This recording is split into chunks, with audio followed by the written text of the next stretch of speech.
Hi, welcome to Starz Recapped. Today I'm going to explain an action, sci-fi movie called Kalki 2898 AD, which was released in the year 2024. Spoilers ahead. Watch out and take care. In 3102 BC the war finally comes to an end and the field is covered with the bodies of the fallen soldiers. A warrior known as Ashwatthama gathers all his power and shoots it at the princess to try to kill her unborn child. At that moment the legendary Lord Krishna appears and scolds him for his actions, so Ashwatthama tries attacking him. However, Krishna easily overpowers him and punishes Ashwatthama by removing the divine gem from his forehead, cursing him to be immortal inside a rotting body. His redemption will only come when he protects the woman carrying the god Vishnu's 10th reincarnation. 6,000 years pass and it's now 2898 AD after decades of wars and pollution. The world is a post-apocalyptic nightmare. Kashi is the last standing city, ruled by a totalitarian 200-year-old god king called Yaskin. He lives in the complex, an inverted megastructure that hovers above the city and extracts the planet's resources to provide for the rich. Any person that can pay 1 million units gets to live in luxury in that gated community while the city suffers in poverty. When a truck arrives bringing a bunch of prisoners, a guard scans all the women to check if they're fertile. Even if they're little girls, every fertile woman is taken to the complex to be used in Project K, an experiment that wants to lengthen Yaskin's life with a serum made from artificially inseminated fetuses. However, no woman has ever survived more than 120 days of pregnancy. When a father protests because his daughter is being taken away, the guards just strike him down. A boy tries asking for money in exchange for another girl, but when he turns around Raya is already running away. Suddenly she's caught by Rumi, who takes her to a secret spot where he reunites with the rebels from the hidden city of Shambhala. There they meet a pregnant woman named Divya and Rumi uses a special stone to test her womb. However, it doesn't light up, which means her baby isn't Vishnu's reincarnation. At that moment they're attacked by the guards known as raiders, who descend from the ceiling and quickly open fire. In the struggle, the stone falls and breaks, so Raya picks up the inner piece.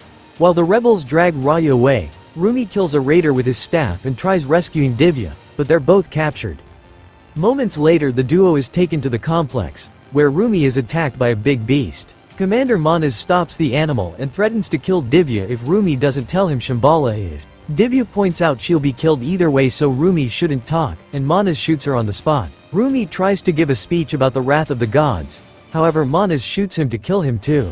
Meanwhile the raiders chase after the remaining rebels and a shootout ensues on the streets.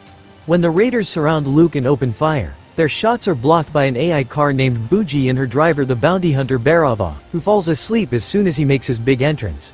When the raiders tease him with more money if he fights, Bhairava plays some music on his boots, does a few dancing moves, and throws a small explosive that makes the raiders fall. However, it's just a light trick and the angry men shoot him, only for Bhairava to disappear because he's just a hologram.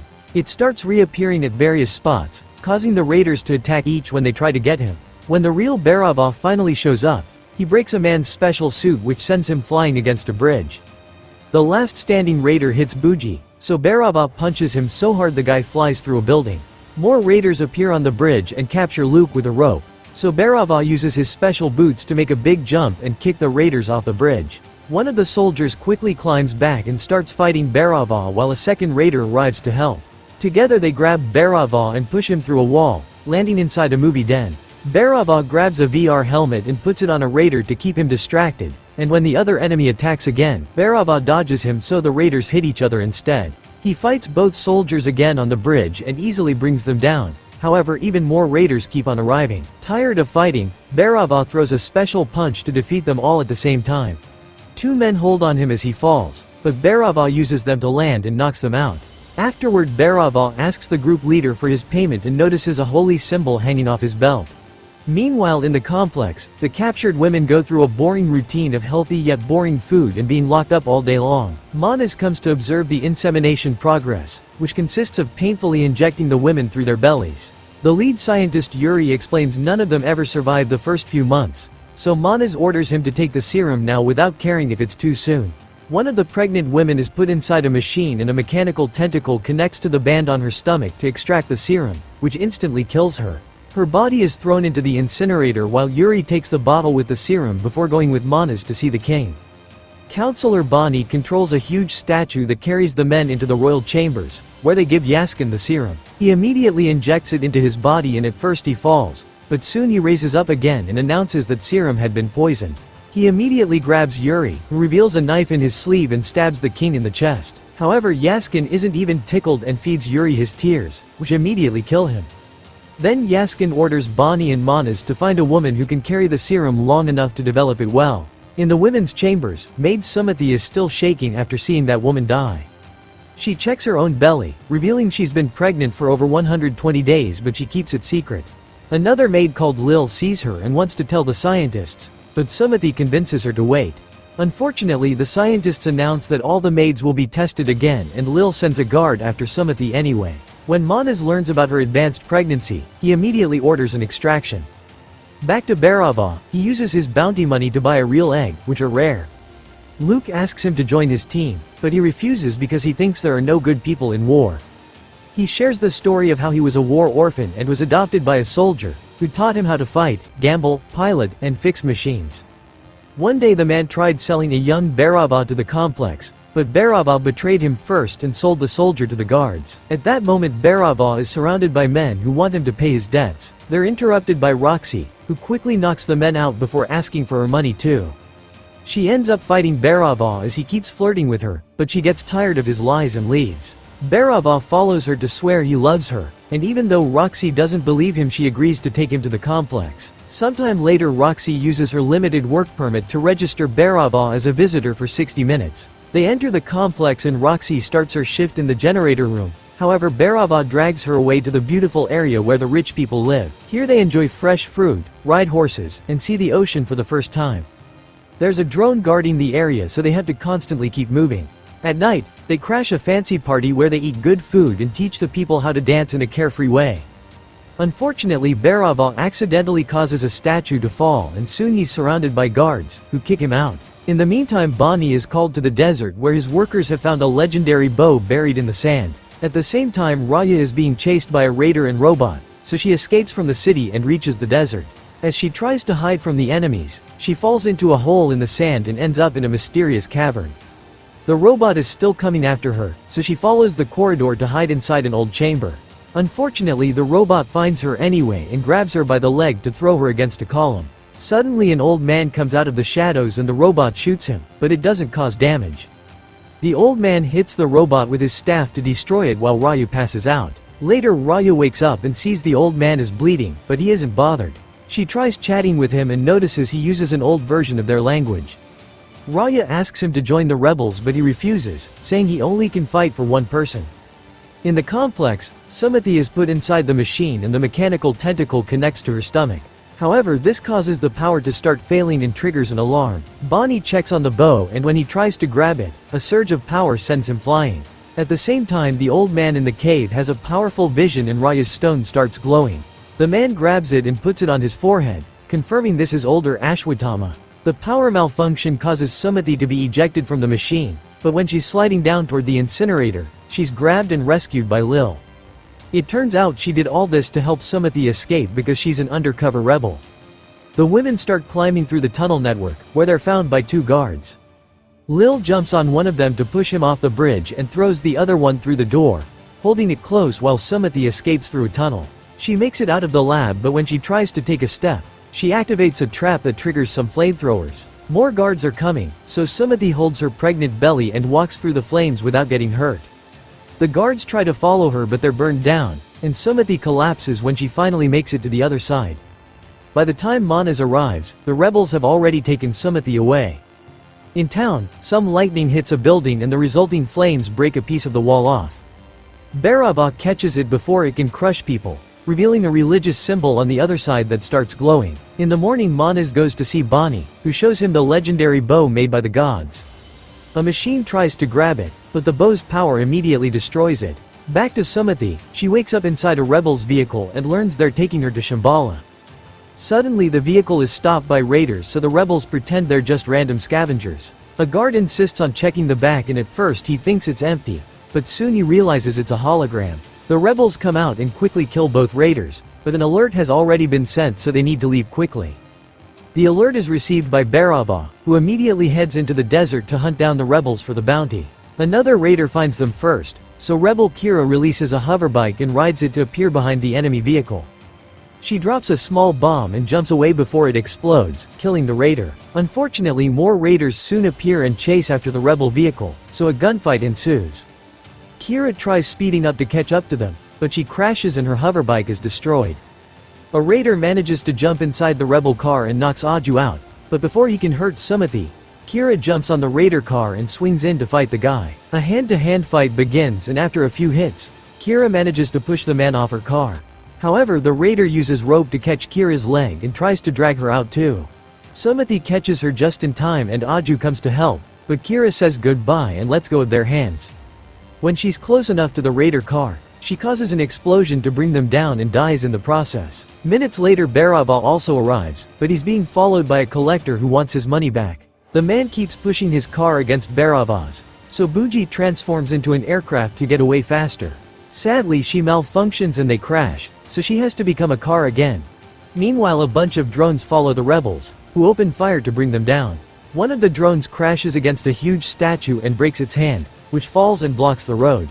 The raiders surround the rebel car and shoot down Aju, but before they can do more, Raya appears with Ashwatthama.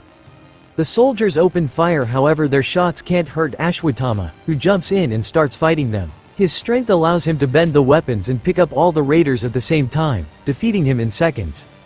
Once all the enemies are down, Ashwatthama kneels in front of Sumati because she's carrying the god's next reincarnation. At that moment, another raider fires at them and Ashwatthama rips off a piece of metal to use as a shield. As more raiders arrive, Bhairava also shows up and quickly brings all of them down in just a matter of minutes. Then Ashwatthama grabs him and throws him on the ground, so Bhairava uses his hologram device to create copies of himself. At first they effectively distract Ashwatthama, who soon catches on and uses his power to find the real Bhairava. Ashwatthama easily overpowers him and barely moves to win the fight, so Bhairava takes out special handcuffs to capture Ashwatthama's hands. A furious Ashwatthama hits Bhairava with them before making them explode with his power, then the fight starts again. Bhairava is easily overpowered once more, and when Ashwatthama is about to kill him, he gets hit by Bhuji. The car tries hitting him a second time, however Ashwatthama stops her with his foot and quickly destroys her. Bhairava jumps on a pillar to make a piece of bridge collapse on Ashwatthama, who simply races through the debris.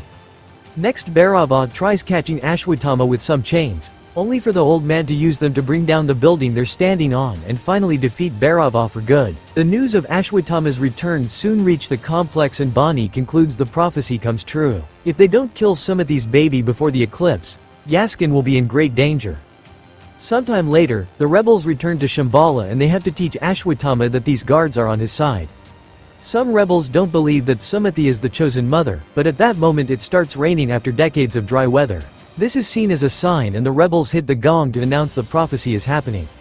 Sumati is treated like a queen and all the elders share their blessings. In the desert, Bhairava wakes up and is surrounded by guards, who announce he's blacklisted and permanently ban him from the complex. He returns to his apartment ready to give up on life, but Luke offers to vouch for him and get him into Shambhala. Bhairava agrees while a flashback reveals he's acting. In the desert, he actually made a deal with Manas.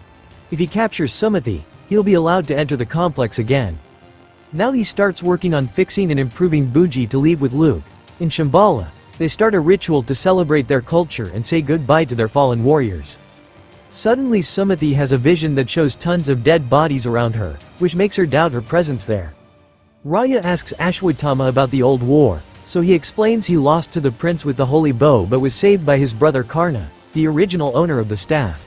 Afterward, Ashwatthama notices that Sumati is trying to leave because she thinks she's putting everyone here in danger. He gives a speech about responsibilities, convincing her to stay. Soon Luke and Bhairava arrive at the Shambhala while riding Bhuji. Luke tells the guards not to shoot, so Bhairava uses the chance to quickly knock them all out. Ashwatthama senses danger and tries to leave with Sumati, only to find the bridge blocked by a copy of himself. Both men start fighting and at first they appear to be equals, but soon Ashwatthama knocks the other guy down and brings down the hologram to reveal Bhairava. Sumati tries running away, so Bhairava dodges Ashwatthama's staff and tries to grab her. Ashwatthama quickly rescues and throws Bhairava off the bridge, however he quickly recovers thanks to his hover boots. As Ashwatthama catches him and throws him on the ground to destroy the boots, Bhuji appears with open fire. Ashwatthama uses his power to make her explode and throws Bhairava into the flames, but Bhuji transforms into a robot suit that protects Bhairava from the fire. As the guards arrive to help Ashwatthama, a bunch of aircrafts appear in the sky led by Manas. Bhairava jumps on Ashwatthama with his huge metal fists and for a few seconds they're stuck grabbing each other. Yet this time Bhuji is stronger and throws Ashwatthama off. Bhairava then tries to make his way out only for Ashwatthama to rise through the ground and pull the robot off the bridge. Mana's soldiers invade Shambhala, where the rebel guards are gathering with their weapons. The city's force field is stopping the fire coming from the aircrafts, so Manas activates a stronger laser beam that finally brings the field down. As the soldiers rush in, the rebels activate a shockwave cannon that shuts down the enemy aircrafts that get too close, causing them to crash on the ground. A battle begins between both armies, but it's clear that the rebels have hoverbikes and shields that gives them an advantage. On the street, people are running to find cover. Some falling debris is about to crush some women, but they're protected by Bhairava and Bhuji. Ashwatthama appears nearby and Bhairava shoots his flamethrower. However, Ashwatthama uses a big manhole lid as a shield until the flames die off. Then Ashwatthama jumps on top of Bhuji, so Bhairava uses the mechanical arms to throw him off. When he tries to shoot again, he discovers that Ashwatthama took Bhuji's generator. Using some fabric, Ashwatthama quickly ties up all of Bhuji's limbs and jumps to make her fall. On the main battlefield, Manas shoots the laser beam again, causing great damage to the city. More aircraft with soldiers keep arriving and opening fire, overpowering the rebels regardless of their shields. While Sumati is put inside an aircraft to escape, the rebel leader Mariam makes a big jump and uses energy whips to bring down an enemy ship. When she turns around, she's shocked to see Sumati is still there and tries contacting the aircraft. Unfortunately, at that moment the aircraft is blown up by Manas and the explosion causes Mariam to fall. Sumati tries running but Manas throws a mechanical harness at her to capture her and make her float toward him. A rebel drone flies up and takes Sumati away while Mariam jumps on the enemy ship to bring down a guard. She then whips Manas' face and he shoots to disarm her, so she picks a guard's spear to attack again. Manas overpowers her and throws her back to stab her, killing her. Then the drone is shot and Sumati falls, but Ashwatthama catches her right at the edge of the bridge. Before he can bring her up, her hand slips and she falls again. However, Bhairava appears and catches Sumati while Ashwatthama grabs him by the legs. Ashwatthama brings them back to the bridge and punches Bhairava, knocking him out. From the sky more enemy harnesses fall and this time they trap Ashwatthama, tying him to the ground. Manas lands too and slaps Sumati to knock her out before taking her to his ship. Ashwatthama yells in frustration while the holy tree burns in the middle of the city. A little leaf falls off and lands on Ashwatthama's staff, causing it to fall into Bhairava's hand. Suddenly the staff starts burning and wakes Bhairava up, revealing he's the reincarnation of Ashwatthama's brother Karna. With the staff's power unlocked, he starts shooting flames at the aircraft and when one tries to hit him, he stops it with just his hand and throws it back. Then he uses the staff to stop all the enemy fire and keeps on kicking or punching the aircraft away from the bridge. Ashwatthama keeps on remembering the last fight of the old war as Manas charges the cannon and Bhairava jumps to block it with the staff, which he then uses to kill Manas at last. His power is causing the aircraft to crumble, so he picks up Sumati and gets off right before the ship crashes. As the bridge crumbles too, Bhairava's transformation ends and he's back to normal without realizing what happened. He jumps back into Bhuji to escape with Sumati, so Ashwatthama breaks the harnesses to stop the vehicle. After some struggling, Bhuji activates her extra power and they get to fly away. Once again, Ashwatthama remembers the day his brother Karna saved him during the war from the prince's attack. Lord Krishna had told the prince to back off because Karna was too powerful, and one day he would make history. At the complex, Bonnie gives Yaskin the only drop of serum they managed to get from Sumati before she escaped. Yaskin injects it into his body and immediately can feel a new power making him young again. Then he grabs the bow without getting hurt. This is my explanation for the movie, Kalki 2898 AD. So what do you guys think about the movie? Write in the comment. Subscribe for more videos like this, turn on notifications, and leave a like to help the channel out. Thank you for watching.